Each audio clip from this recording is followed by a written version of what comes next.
ये आरक्षण के लिए आग लगाएंगे।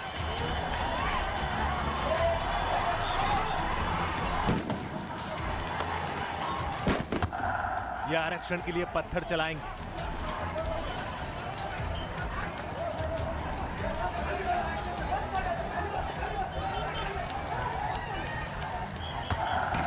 गाड़ियां तोड़कर ये कोटा मांगेंगे।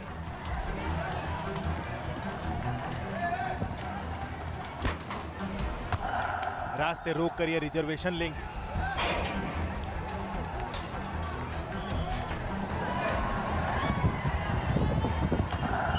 धंधे चौपट कर ये ताकत दिखाएंगे।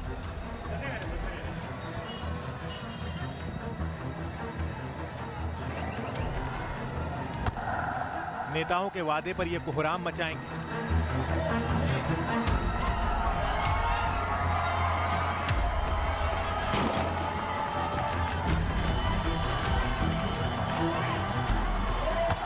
इनकी सियासी ताकत में स्वाहा होगा लोकतंत्र।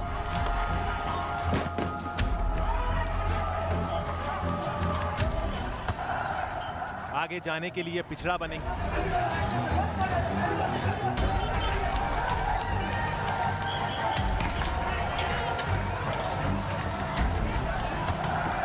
ये आग लगाकर लेंगे आरक्षण।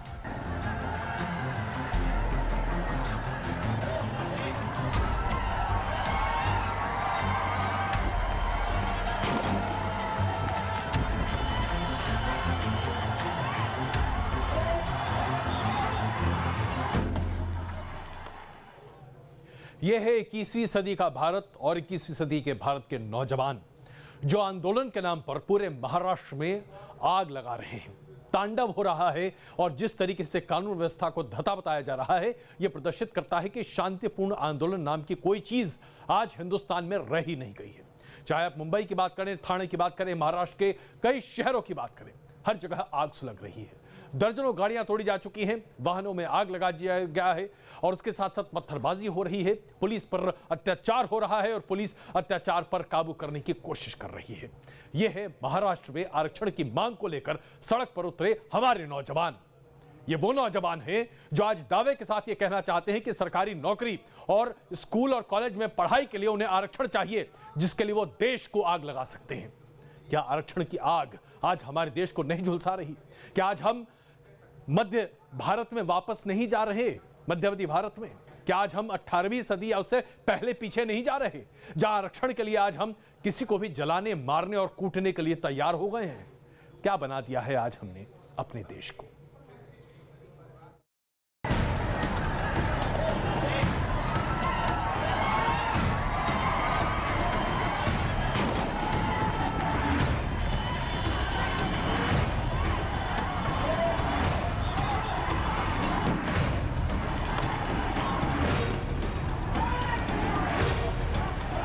आज महाराष्ट्र सुलग रहा था। सड़क पर उल्टे पड़े वाहन शोलों से घिरे हुए थे। मराठा आरक्षण आंदोलन की आग में सड़क पर गुजर रहे वाहन रोककर आग के हवाले कर दिए जा रहे थे। आंदोलनकारियों की भड़काई आग में बेस्ट की बसें भी सुहा हो रही थी। सड़क पर दिखने वाली गाड़ियों में तोड़फोड़ हो रही थी। मुंबई से लेकर ठाणे तक और अहमदनगर से लेकर औरंगाबाद तक मराठा आरक्षण की आग बुरी तरह भड़की हुई नजर आई। सड़क से लेकर लोकल तक की रफ्तार मराठा आरक्षण आंदोलनकारियों ने रोक रखी थी।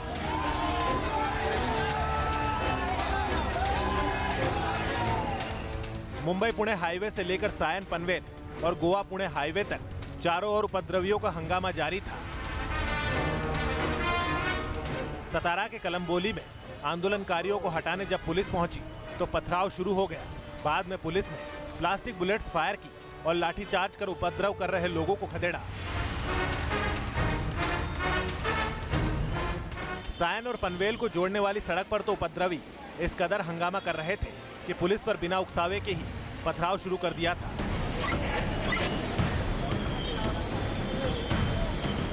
उपद्रवियों को खदेड़ने के लिए पुलिस को पहले लाठीचार्ज करना पड़ा और हवा में गोलियां भी चलानी पड़ी। मुंबई के अलावा नवी मुंबई, ठाणे, पालघर, नासिक और रायगढ़ में भी उपद्रवियों ने प्रदर्शन की आड़ में पथराव और आगजनी की दर्जनों घटनाओं को अंजाम दिया।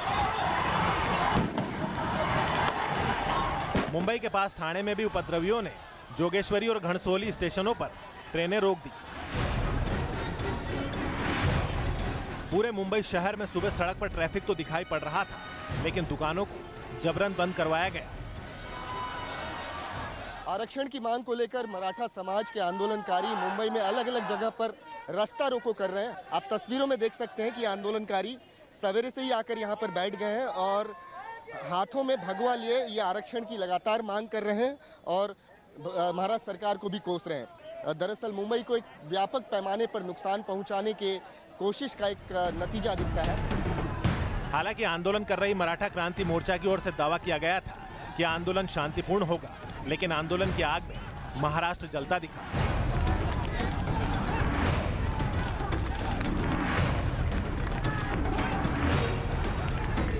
मराठा आरक्षण की आग मंगलवार से भड़की हुई थी, जब औरंगाबाद में एक युवक ने खुदकुशी कर ली थी और एक युवक ने जहर खाकर अपनी जान दे दी थी। महाराष्ट्र में मराठा आरक्षण के लिए आंदोलन की आड़ में यह उपद्रव तब हुआ जब सरकार और प्रशासन को 3 दिन पहले से आंदोलन के बारे में पता हो चुका था।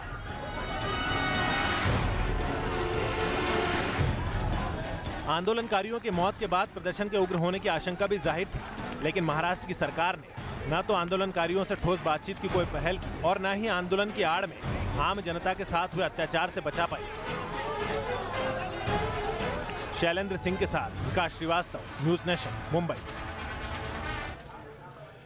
पिछले 3 दिन से महाराष्ट्र में जो कुछ भी हो रहा है वो महाराष्ट्र सरकार की पूरी तरह से नाकामी है। सरकार जानती थी कि आरक्षण की आग कैसे भड़कने वाली है, इसलिए इसे रोकने की जिम्मेदारी सरकार की थी, लेकिन राज्य सरकार ने कुछ भी नहीं किया।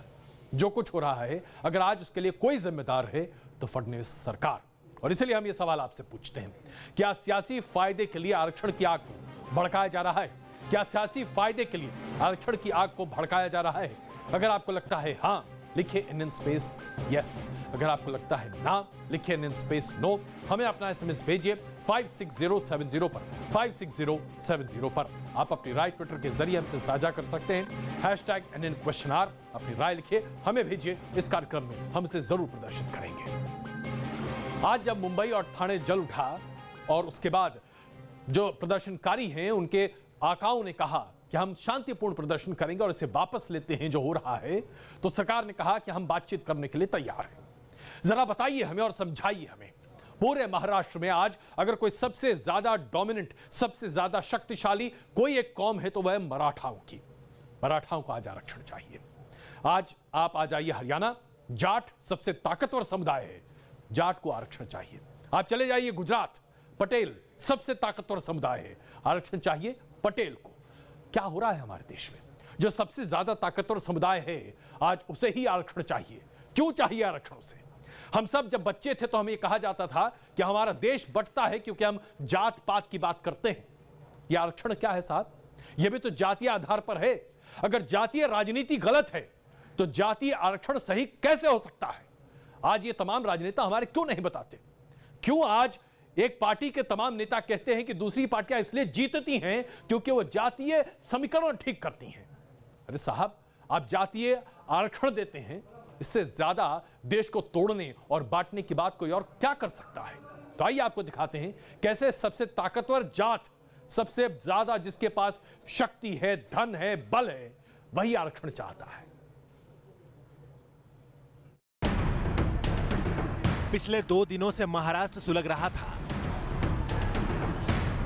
मराठा आरक्षण की आग इस कदर भड़की हुई थी कि 2 लोगों की जान चली गई, एक पुलिसकर्मी की भी मौत हो गई, दर्जनों लोग जख्मी हो गए, 20 वाहन फूंक डाले गए, लेकिन सरकार कहीं दिखती नहीं।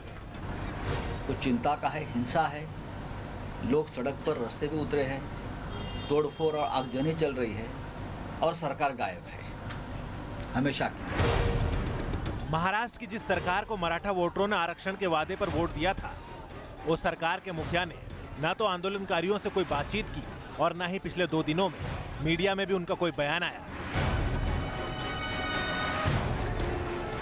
आंदोलन कर रहे मराठा क्रांति मोर्चा के समर्थकों के मुताबिक ना तो उनकी कोई नई मांग है और ना ही कोई नया प्लान। तो आखिर ये आग इन दिनों भड़की क्यों? आंदोलन की अगुवाई कर रहे मराठा क्रांति मोर्चा का कहना है कि इसके लिए सीएम फडणवीस के बयान जिम्मेदार है। स्टेटमेंट जो सीएम से आया था कि वारी में सांप छोड़े जाएंगे, पत्थर मारे जाएंगे और इसके कारण वो वारी में नहीं जा रहे हैं, ये स्टेटमेंट बहुत ही बेजवाबदार था। अगर हमें पत्थर ही मारने थे, अगर हमको सांप ही छोड़ने थे तो 58 मुक्का मोर्चे हम लोग नहीं मारते थे। 10 मोर्चे के बाद में हम लोग ठोक मोर्चे तभी भी कर सकते हैं। तो क्या महाराष्ट्र में चल रहा है ये पूरा मराठा आरक्षण आंदोलन सिर्फ फडणवीस के पंढरपुर यात्रा के ऐलान और फेसबुक पोस्ट की वजह से था? ऐसा लगता नहीं। दरअसल इसके पीछे सिर्फ वोट की राजनीति नजर आती है, क्योंकि इसी बीजेपी ने सरकार में आने से पहले महाराष्ट्र की 33% आबादी को आरक्षण का वादा किया था, जिनकी राज्य की 288 में से 75 सीटों पर पकड़ थी। उसी वादे के आधार पर मराठाओं के कुल वोट का 29% शिवसेना और 24% वोट बीजेपी को मिले थे, जबकि एनसीपी को 17, कांग्रेस को 11 और अन्य को 19% मराठा वोट मिले थे। हकीकत यह है कि महाराष्ट्र की सियासत में मराठाओं की राजनीतिक हैसियत को कोई भी दल नकार नहीं सकता और इसी वोट बैंक को साधने के लिए बीजेपी ने आरक्षण का वादा कर दिया था, वो भी तब जब महाराष्ट्र की सरकारी नौकरियों में अनुसूचित जाति को 13%, अनुसूचित जनजाति को 7%, ओबीसी को 19%, घुमंतु ट्राइब्स को 11%, विशेष पिछड़ा वर्ग को 2%, यानी कुल 52% आरक्षण पहले से दिया जा रहा है। ऐसे में मराठाओं को भी आरक्षण का वादा करके बीजेपी ने चुनावी सियासत तो साथ ली थी, लेकिन अब इस वादे को पूरा करना मुश्किल दिख रहा है। Shailendra Singh, news nation, Mumbai. देखा आपने किस तरीके से महाराष्ट्र में मराठा वोट हासिल करने के लिए वायदा किया गया कि हम आपको आरक्षण दे देंगे, आप हमें वोट दे दीजिए। आप सोचते हैं सिर्फ महाराष्ट्र में हुआ है? बिल्कुल नहीं साहब। कुछ ऐसा ही हुआ था गुजरात में, कुछ ऐसा ही हुआ था हरियाणा में, कुछ ऐसा ही हुआ राजस्थान में, कुछ ऐसा ही हुआ पश्चिमी उत्तर प्रदेश में। इसलिए आप जाट आरक्षण की बात सुनते हैं, आप गुर्जर आरक्षण की बात सुनते हैं, आप पटेल आरक्षण की बात सुनते हैं, आप मराठा आरक्षण की बात सुनते हैं। ये तमाम वो जातियां हैं जिनके पास धन बल सबसे ज्यादा है, जिनके पास जमीन सबसे ज्यादा है, जिनके पास शक्ति सबसे ज्यादा है, जो अपने अपने राज्यों में अपनी सरकार चुनने का खुद मादा रखते हैं। तो आइए आपको दिखाते हैं कैसे हमारे तमाम राजनीतिक दलों ने मिलकर इस तरह के जातीय समूहों को इतनी ज्यादा तरजीह दी कि आज वो सड़ चढ़कर न सिर्फ बोल रहे हैं बल्कि हिंसा पर उतारू हैं। महाराष्ट्र में मराठा, हरियाणा में जाट, राजस्थान और यूपी में गुर्जर, तो गुजरात में पाटीदार। ये वैसे लोग हैं जो खुद को पिछड़ा मानते हैं और आगे आने के लिए आरक्षण चाहते हैं। लेकिन हिंदुस्तान के जिन सूबों में इस तरह के आरक्षण की आग भड़की है, वहां इनकी सामाजिक हैसियत किसी से छिपी नहीं है।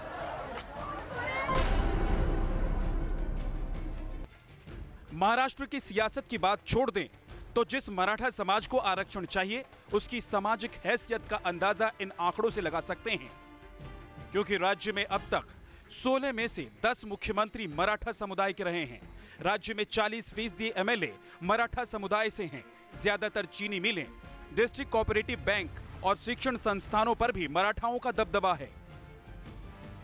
और फिर भी मराठा खुद को पिछड़ा मानते हैं और सरकारी नौकरी और पढ़ाई में आरक्षण चाहते हैं। गुजरात में पाटीदारों के आरक्षण के लिए भी आंदोलन जोर शोर से चला। राज्य में इनके सामाजिक पिछड़ेपन की मिसाल देख लीजिए। मौजूदा विधानसभा में पाटीदार समुदाय के 51 विधायक हैं। राज्य की लगभग 27% छोटी बड़ी इंडस्ट्रियल यूनिट के मालिक पाटीदार समुदाय के हैं। राज्य के सभी बड़े शिक्षण संस्थान पाटीदारों के हैं। पाटीदारों के पास गुजरात में सबसे ज्यादा जमीन है। फिर भी पाटीदार आंदोलन चलाने वाले हार्दिक पटेल का दावा है कि 60% पाटीदार बेहद पिछड़े हैं और उन्हें आरक्षण चाहिए।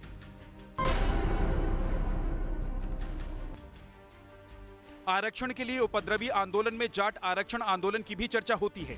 जाट भी खुद को पिछड़ा बताकर आरक्षण चाहते हैं, जबकि हरियाणा के 10 में से 5 मुख्यमंत्री जाट समुदाय से ही रहे हैं। हरियाणा की क्लास 1 और 2 की सरकारी नौकरियों में 18% जाट समुदाय के लोग हैं। हरियाणा में 90% जाट के पास पर्याप्त जमीन है। मतलब ये कि सूबा चाहे जो भी हो, समाज चाहे जो भी हो, सामाजिक, आर्थिक और सियासी हैसियत चाहे जितनी मजबूत हो, लेकिन ताकत है तो खुद को पिछड़ा बताकर आरक्षण के लिए आग लगाने का प्रचलन देश में चल निकला है। Team news nation. और इसलिए हम आपसे एक बार फिर यह सवाल पूछते हैं, क्या सियासी फायदे के लिए आरक्षण की आग को भड़काया जा रहा है? क्या सियासी फायदे के लिए आरक्षण की आग को भड़काया जा रहा है? अगर आपको लगता है हाँ, लिखिए इन स्पेस यस। अगर आपको लगता है ना, लिखिए इन स्पेस नो। हमें अपना एसएमएस भेजिए 56070 पर, 56070 पर। आप अपनी राय ट्विटर के जरिए हमसे साझा कर सकते हैं। #NN अपनी राय लिखिए, हमें भेजिए। इस कार्यक्रम में हम इसे जरूर प्रदर्शित करेंगे। मॉब लिंचिंग, यह शब्द हमारे दिमाग में आज इस तरीके से घर कर गया है, ऐसा लगता है जैसे कि आज पूरे हिंदुस्तान में कहीं कोई कानून व्यवस्था नाम की चीज है ही नहीं। जिससे मन करता है 20, 25, 50 लोग जमा हो जाते हैं, किसी को पकड़कर धो डालते हैं। ऐसा धो डालते हैं कि उसकी जान ले लेते हैं। अभी तक तो हमने ये सुना था कि गाय के नाम पर गौरक्षक गौभक्षकों की जान ले लेते हैं। बच्चा चोरी के नाम पर लोग, महिला या पुरुष जो भी मिले उसे पीट पीट कर मार डालते हैं। लेकिन जनाब, अब तो ऐसा कुछ होने लगा है जिसे सुनकर आप भौचक रह जाएंगे। राजस्थान के कोटा में प्रवीण कुमार नाम के एक व्यक्ति को इसलिए मार दिया गया और पीटा गया क्योंकि गौरक्षकों को लगा कि वो गौ तस्करी में शामिल है। यानी कि कुछ एक हिंदुओं को लगा कि एक ये हिंदू ऐसा है जो उनके हिंदुत्व में अपनी भावना को नहीं जोड़ता, इसलिए उसे मारना चाहिए। और उसके बाद एक मुसलमान लड़का एक दलित लड़की से, माफ कीजिएगा, एक दलित लड़का एक मुसलमान लड़की से शादी करना चाहता था। मुसलमानों ने पकड़कर उस दलित को इतना मारा कि वो दलित मर गया। बताइए ये क्या है आज हमारे हिंदुस्तान में? जहां देखिए वहां लोग तय करने लगे हैं। आज किसी भी तरह का कोई सिद्धांत नहीं है। ना कोई गाय की बात करता है, ना कोई बच्चा चोरी की बात करता है, ना कोई आज हिंदू या नॉन हिंदू की बात करता है। यहां तो बस ये है कि मेरे पास ताकत है, मैं तुम्हें पीटूंगा। यह है हमारे आज के हिंदुस्तान की वास्तविकता। जमीन पर बैठे दो शख्स और उन पर लात घूंसों के साथ गालियों की बौछार। 18 जुलाई की रात राजस्थान के कोटा में हैंगिंग ब्रिज के पास कथित गौरक्षकों की भीड़ में घिर गए थे दो निर्दोष लोग। देवास के रहने वाले प्रवीण का गुनाह बस इतना था कि उन्होंने जयपुर के चौमू से 6 दुधारू गाय और बछड़े खरीदे थे और उन्हें ट्रक में लेकर देवास जा रहे थे। आरोप है कि रास्ते में ही टोल ब्रिज पर टोल कर्मचारियों ने उनका ट्रक रुकवा दिया और तब तक दर्जनों कथित गौरक्षकों की भीड़ ने उन्हें घेर कर मारपीट शुरू कर दी। टोल पे आगे आते ही मुझे एक शख्स ने रुकाया बैरियर लगा के। उसने कहा बिल्टी दे। मैंने कहा सर बिल्टी तो है नहीं। और मैं टोल बच्चों से देने लगा तो उसने कहा गाड़ी साइड में लगा। मैं गाड़ी साइड में लगा दिया। साइड में लगाने के बाद उसने कहा चाबी दे। चाबी दे दी। कागज़ दिया, कागज़ मांगा, कागज़ दे दिए मैंने और वहाँ में नीचे खींच के मारना स्टार्ट किया। इनके पास से कथित गौरक्षकों ने मोबाइल भी छीन लिया था। गनीमत रही कि किसी राहगीर ने पुलिस को फोन कर दिया। बाद भी वो लोग माने नहीं और उन्होंने खूब मारना चालू कर दिया। वो तो किसी राहगीरी ने फिर अचानक पुलिस वाले को फ़ोन लगा दिया। तो सर फिर वहाँ पे अधिकारी आके ने सर हम लोग बच पाए, नहीं तो मार ही डालते, इतना मारा था हम लोग। मौके पर जब पुलिस पहुंची तब तक इनकी जमकर पिटाई हो चुकी थी। हालांकि वक्त पर पहुंची पुलिस ने इनकी जान बचा ली। तो हम लोग वहाँ पहुँचे तो दो व्यक्तियों को कुछ लोगों ने मारपीट करके और पास में बिठा रखा था और ट्रक पास में ही खड़ा हुआ था। ट्रक में देखा तो गायें थी। उसके बाद में जिनके साथ में मारपीट की है उन लोगों की तरफ से यहाँ थाने पे मुकदमा दर्ज किया है और उसमें कार्रवाई की जा रही है।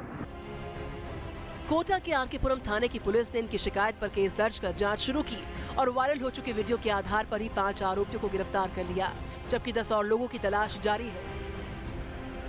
Team news nation. आपने हमारी रिपोर्ट में ही देखा होगा कि किस तरीके से जब उस व्यक्ति की पिटाई हो रही थी तो कई लोग उसका वीडियो बना रहे थे, ये दिखाने के लिए कि देखो हम गौरक्षक हैं और जो गौभक्षक हैं उनकी कैसी पिटाई और धुनाई कर सकते हैं। दरअसल प्रधानमंत्री जी ने बिल्कुल सही कहा था। आज गौरक्षा के नाम पर हिंदुस्तान में कोई भी गौरक्षक सामने नहीं है। ये गुंडे हैं, मवाली हैं, ये एक्सटॉर्शनिस्ट हैं, लोगों को पीटते हैं और उसके बाद कहते हैं हफ्ता दो वरना बहुत मारेंगे। लेकिन क्या कहा जाए जब हमारे देश का राजनीतिक तंत्र भी गौरक्षकों के साथ खड़ा हो जाता है। मुख्यमंत्री योगी आदित्यनाथ, उनसे हमारे संवाददाता ने बात की उत्तर प्रदेश की, और उन्होंने कहा कि हमारे देश में संवेदनाओं को ख्याल में रखना चाहिए, अन्यथा इस तरह की वारदातें होती रहती हैं। कई बातें उन्होंने कही, आइए आपको दिखाते हैं। सर, मॉब लिंचिंग को लेकर सुप्रीम कोर्ट ने चिंता जाहिर की है। अभी हाल ही में पिछले यूपी के हापुड़ में ऐसी घटना सामने आई थी। आगे इसको रोकने के लिए आपकी सरकार की तरफ से क्या किया जा रहा है? उत्तर प्रदेश में मॉब लिंचिंग की कोई घटना नहीं है। कोई दुर्घटना कहीं भले ही हो सकती हो, लेकिन इस प्रकार की कोई घटना उत्तर प्रदेश के अंदर नहीं है और न हो सकती है। उत्तर प्रदेश के अंदर इलीगल स्लॉटरिंग को हम लोग पहले ही रोक चुके हैं, प्रभावी ढंग से अंकुश लगाया गया है। हमारा ये मानना है कि प्रदेश के अंदर हर नागरिक की सुरक्षा का दायित्व राज्य सरकार का कर्तव्य है। हम अपने इस कर्तव्य का पालन करेंगे, लेकिन मैं हर जाति, हर मत और मजहब के न्यायियों से भी कहूँगा कि वह जनभावनाओं का सम्मान करना सीखें। एक दूसरे की भावनाओं का सम्मान करेंगे तो स्वाभाविक रूप से उनका भी सम्मान होगा, सबका सम्मान होगा। सर, राम मंदिर का मुद्दा बार बार उठाया जाता रहा है। चूंकि मामला सुप्रीम कोर्ट में विचाराधीन है, उसके बावजूद कुछ लोग कहते हैं कि 2019 से पहले मंदिर का निर्माण कर दिया जाएगा। उसको लेकर आपकी क्या प्रतिक्रिया है? देखिए, जन भावनाओं का सम्मान हो, हमारी ये इच्छा है। माननीय उच्चतम न्यायालय में मामला लंबित है। माननीय उच्चतम न्यायालय ने सुनवाई में तेजी लाई है। हम विश्वास करते हैं कि एक समय सीमा के अंदर इन सब समस्याओं का समाधान होगा। जहाँ तक अयोध्या में भगवान राम की जन्मभूमि से संबंधित मामला है, भगवान राम मर्यादा के आदर्श पुरुष हैं। स्वाभाविक रूप से हमें न्यायालयी मर्यादा को देखना पड़ेगा। सर, राहुल गांधी ने साइनिंग इंडिया को मोदी का क्रूर इंडिया कहा है। देखिए, राहुल गांधी तो बेचारा हो गया है। राहुल गांधी अपनी बुद्धि और विवेक से कोई बात नहीं बोलते। उनको जो रटा दिया जाता वो व्यक्ति वही बात करता है। इसलिए मुझे उनकी इस प्रकार के वक्तव्यों पर तरस आता है। मैं विश्वास करता हूं कि कांग्रेस को जब राहुल गांधी पर ही, उनके नेतृत्व पर ही विश्वास नहीं है, तो स्वाभाविक रूप से राहुल गांधी कुछ भी बोल सकते हैं, उसके लिए स्वतंत्र हैं। और आइए बात करते हैं राहुल गांधी की, क्योंकि योगी आदित्यनाथ जी भी राहुल गांधी के बारे में ही कर रहे हैं। कांग्रेस की तरफ से इस बात को लेकर जरा टटोला गया कि क्या सहयोगी इस बात को लेकर तैयार होंगे कि राहुल गांधी ही गठबंधन के प्रधानमंत्री के उम्मीदवार के चेहरे के तौर पर प्रस्तुत किए जाए। कुछ एक दलों ने तो समर्थन में जरा सुगबुगाहट दिखाई, लेकिन ज्यादातर सहयोगियों ने चुप्पी साध ली। ऐसे में भारतीय जनता पार्टी के सबसे बड़े कैंपेनर के तौर पर प्रधानमंत्री नरेंद्र मोदी के सामने किसे खड़ा किया जाए, ये अभी भी सवाल उन तमाम विपक्षी दलों के सामने है जो आज एक गठबंधन बनाने की कोशिश कर रहे हैं। अब इस बात को लेकर कांग्रेस ने संकेत जारी किए हैं कि अगर तमाम सहयोगी दल में कोई भी व्यक्ति ऐसा निकल आता है जो कि गठबंधन को लेकर आगे चल सकता है, तो कांग्रेस को इसमें कोई आपत्ति नहीं है, भले ही वो राहुल गांधी हो या कोई और नेता। यहां तक कि किसी भी महिला उम्मीदवार को लेकर काफी ज्यादा उत्साह दिखाई दे रहा है कांग्रेस में।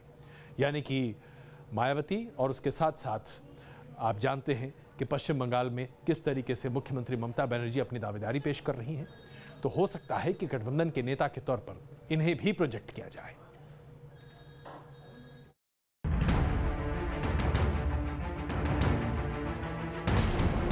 तो 2019 में यूपीए 3 का नेता कौन होगा?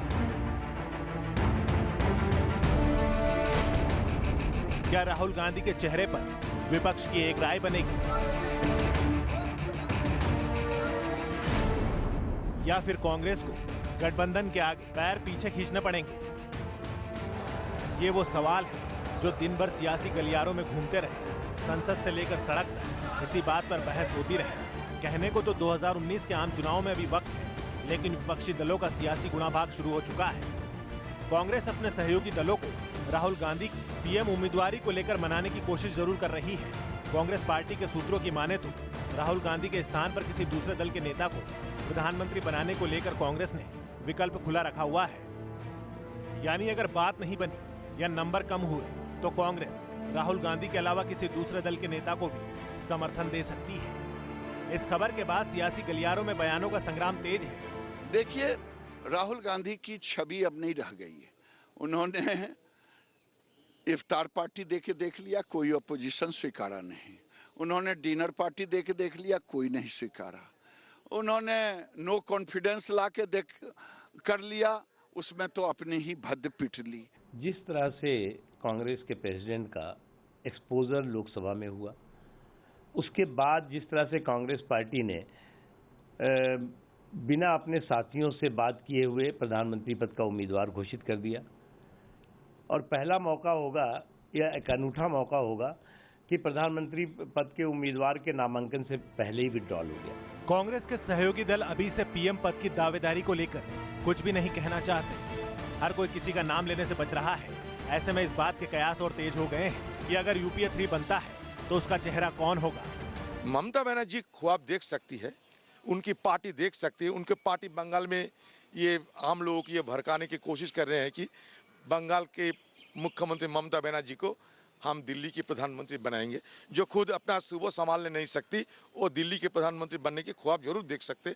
अगर कोई ख्वाब देखे तो मुझे कोई एतराज नहीं है, चाहे वो दिन में देखिए या रात में देखिए। गैर बीजेपी दलों में कई ऐसे नेता हैं जो पीएम पद की ख्वाहिश पाले बैठे हैं। ऐसे में बड़ा सवाल यही है कि क्या 2019 में मोदी बनाम महागठबंधन बन पाएगा, और अगर विपक्ष एकजुट होता भी है तो फिर क्या राहुल गांधी के नाम पर सहमति बन पाएगी, क्योंकि सहयोगी दलों के दबाव के आगे अभी से कांग्रेस के सुर नरम पड़ते हुए नजर आ रहे हैं। धीरेन्द्र पुंडीर के साथ रविकांत राय, न्यूज नेशन, दिल्ली। और इससे पहले कि हम कुछ क्षणों के लिए रुकें, आपके सामने आज का सवाल एक बार फिर रखना चाहते हैं। क्या सियासी फायदे के लिए आरक्षण की आग को भड़काया जा रहा है? क्या सियासी फायदे के लिए आरक्षण की आग को भड़काया जा रहा है? अगर आपको लगता है हाँ, लिखिए NN स्पेस यस। अगर आपको लगता है ना, लिखिए NN स्पेस नो। हमें अपना SMS भेजिए 56070 पर, 56070 पर। आप अपनी राय ट्विटर के जरिए हमसे साझा कर सकते हैं। #NN अपनी राय लिखिए, हमें भेजिए। इस कार्यक्रम में हम इसे जरूर प्रदर्शित करेंगे। कहीं जमीन पर जल तांडव दिख रहा है,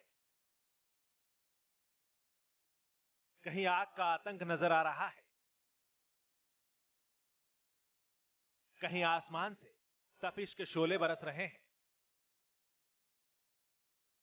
तो कहीं ज्वालामुखी के धधकते अंगारे खौफजदा कर रहे हैं।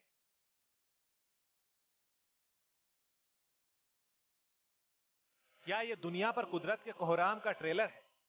यूरोप से लेकर एशिया और अमेरिका तक कुदरत की विनाश लीला नजर आ रही है। कहीं गिरते पहाड़ खौफ पैदा कर रहे हैं, तो कहीं बहता पानी लोगों को डरा रहा है। हिंदुस्तान के तमाम इलाके सैलाब की आगोश में समाते नजर आ रहे हैं।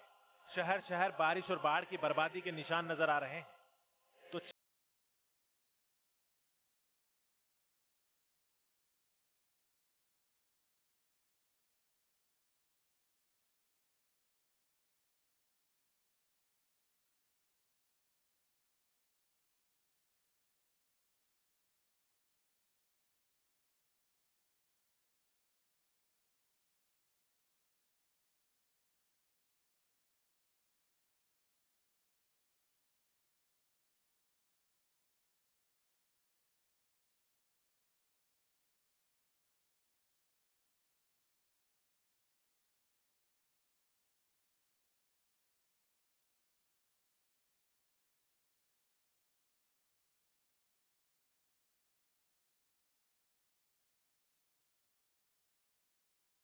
घाती दस्ते की जरूरत नहीं है। आज प्रकृति ने यह तय कर लिया है कि जिस तरह से इंसान ने प्रकृति के साथ खिलवाड़ किया है, प्रकृति आज इंसान के साथ खेल रही है। अगर ऐसा नहीं है तो कोई बताए कि ग्रीस की राजधानी एथेंस में एक तरफ समुद्र और दूसरी तरफ आग, लोग कहां जाएं? 70 लोगों की जान जा चुकी है और लोग भाग रहे हैं। लेकिन आग है कि पीछे ऐसे है कि सबको समझ में आ रहा, अपनी जिंदगी बचाएं तो कैसे बताएं। क्या यूरोप में इस तरह की आग पहले कभी देखी गई? जी नहीं, ऐसी आग कभी नहीं देखी ग्रीस ने। तो ऐसा क्या हो गया है, क्या बदल गया है? आज पूरा यूरोप गर्मी के महीने में झुलस रहा था और आज ग्रीस की आग बता रही है कि अगर यूरोप में आग लग सकती है तो न जाने हिंदुस्तान जैसे देश में क्या होगा।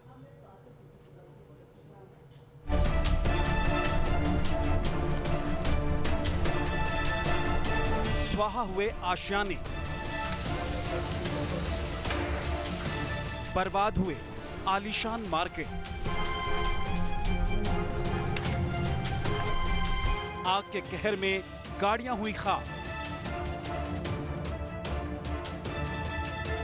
आसमान में छाया धुएं का गुबार,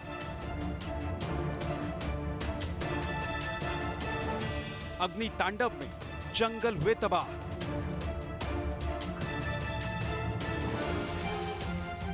आग से तबाही की ये तस्वीरें ग्रीस से आई हैं।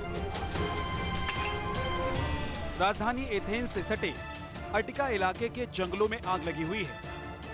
जंगलों से लगे रिहायशी इलाकों को भी आग अपनी चपेट में ले चुकी है। चारों तरफ सिर्फ आग की लपटें और धुएं का गुबार नजर आ रहा है। लोग जान बचाने के लिए सुरक्षित इलाकों की तरफ पलायन कर चुके हैं। लोग कुदरत के तांडव के आगे बेबस नजर आ रहे हैं। सरकारी आंकड़ों के मुताबिक ग्रीस में पिछले 1 दशक में इस तरह का अग्नि तांडव नहीं देखा गया। रेस्क्यू मिशन में लगे अधिकारियों का कहना है कि आग से कई लोगों की जान जा चुकी है, जबकि 200 से ज्यादा लोग घायल हुए हैं। वहीं आफत की आग में फंसे लोगों को बचाने में लगी रेड क्रॉस का कहना है कि समुद्री इलाकों से लगे एक ही गांव से 26 लोगों के शव बरामद किए गए। ज्यादातर पीड़ित उत्तर पूर्वी एथेंस से 40 किलोमीटर दूर मटी गांव के हैं। अग्नि तांडव में फंसे लोगों को निकालने के लिए नाव और हेलीकॉप्टर का इस्तेमाल किया जा रहा है। दमकल की सैकड़ों टीमें आग पर काबू पाने के लिए दिन रात लगी हुई हैं। ग्रीस के प्रधानमंत्री एलेक्सी ने अटिका इलाके में इमरजेंसी का ऐलान किया है। आग के तांडव को देखते हुए इटली, फ्रांस और जर्मनी मदद के लिए आगे आए हैं।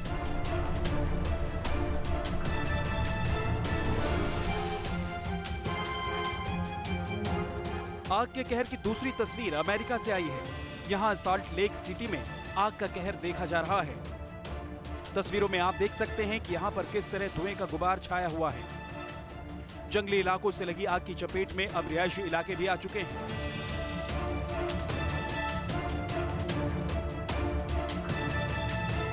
सैकड़ों घर आग की चपेट में बर्बाद हो गए। कुदरत की मार के चलते हजारों लोग घर बार छोड़कर सुरक्षित इलाकों में जा चुके हैं।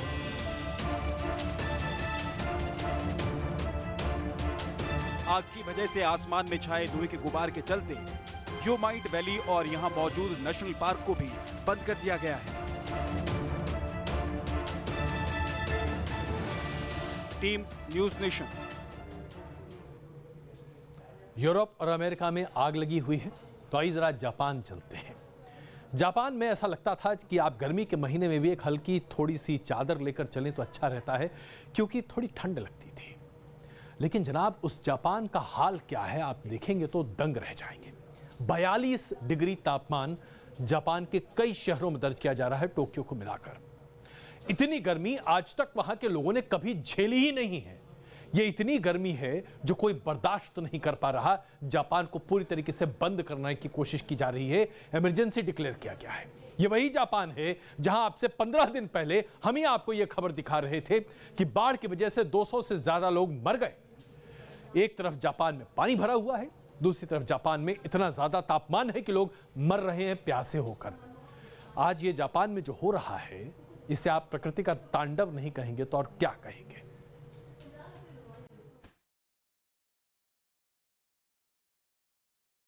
उगते सूरज के देश जापान पर कुदरत का दोहरा हमला हुआ है।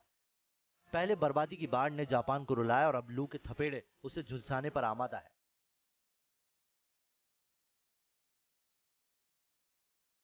हाल में जापान ने भयंकर सैलाब का सामना किया।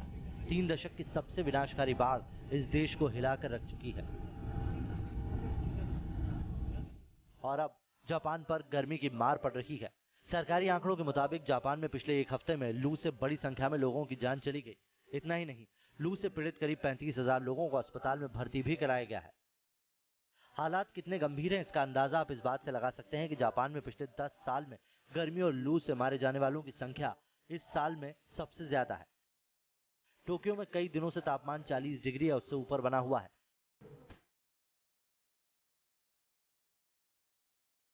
उगते सूरज के देश जापान पर कुदरत का दोहरा हमला हुआ है। पहले बर्बादी की बाढ़ ने जापान को रुलाया और अब लू के थपेड़े उसे झुलसाने पर आमादा है।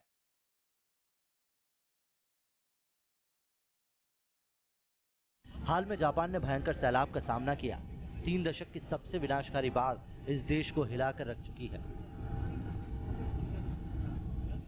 और अब जापान पर गर्मी की मार पड़ रही है। सरकारी आंकड़ों के मुताबिक जापान में पिछले एक हफ्ते में लू से बड़ी संख्या में लोगों की जान चली गई। इतना ही नहीं, लू से पीड़ित करीब 35,000 लोगों को अस्पताल में भर्ती भी कराया गया है। हालात कितने गंभीर हैं, इसका अंदाजा आप इस बात से लगा सकते हैं कि जापान में पिछले 10 साल में गर्मी और लू से मारे जाने वालों की संख्या इस साल में सबसे ज्यादा है। टोक्यो में कई दिनों से तापमान 40 डिग्री या उससे ऊपर बना हुआ है। बच्चों को गर्मी की उगते सूरज के देश जापान पर कुदरत का दोहरा हमला हुआ है। पहले बर्बादी की बाढ़ ने जापान को रुलाया और अब लू के थपेड़े उसे झुलसाने पर आमादा है।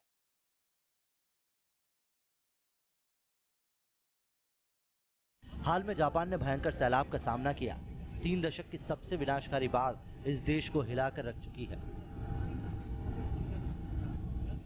और अब जापान पर गर्मी की मार पड़ रही है। सरकारी आंकड़ों के मुताबिक जापान में पिछले एक हफ्ते में लू से बड़ी संख्या में लोगों की जान चली गई। इतना ही नहीं, लू से पीड़ित करीब 35,000 लोगों को अस्पताल में भर्ती भी कराया गया है। हालात कितने गंभीर हैं इसका अंदाजा आप इस बात से लगा सकते हैं कि जापान में पिछले 10 साल में गर्मी और लू से मारे जाने वालों की संख्या इस साल में सबसे ज्यादा है। टोक्यो में कई दिनों से तापमान 40 डिग्री या उससे ऊपर बना हुआ है।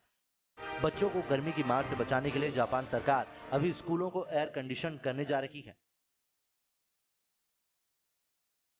इससे पहले कुदरत के वाटर अटैक ने जापान को बेहाल कर दिया था। महज 2 हफ्ते पहले जापान में भयंकर बाढ़ आई थी। जापान के आसमान से दिख रही तस्वीर में धरती पर सिर्फ 2 रंग दिख रहे थे। एक था तबाही लाने वाली बाढ़ का भरा पानी और दूसरा उसमें डूबे शहर दर शहर के मकान।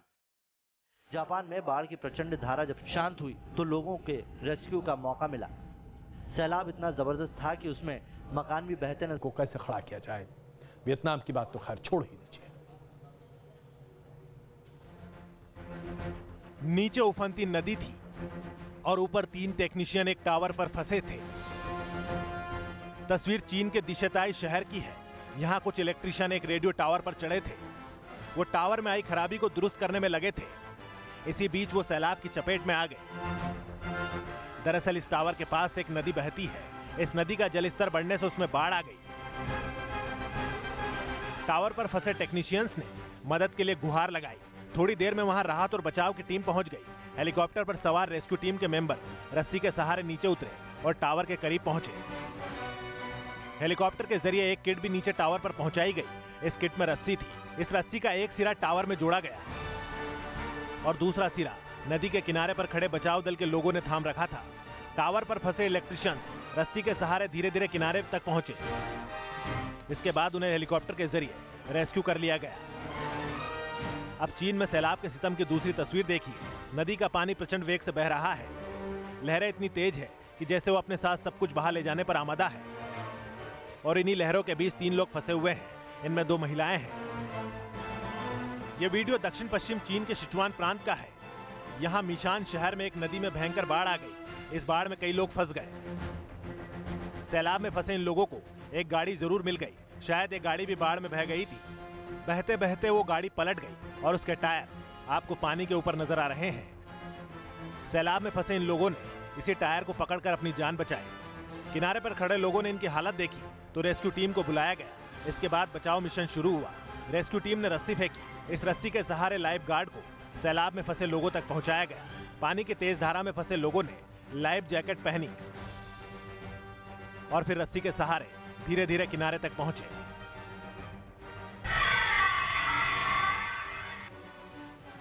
चीन के साथ ही वियतनाम में भी मूसलाधार बारिश और सैलाब ने तबाही मचाई है। तूफान ने यहाँ ऐसी बर्बादी मचाई है कि हजारों आशाएं उजड़ गए और दर्जनों जिंदगियां तबाह हो गई।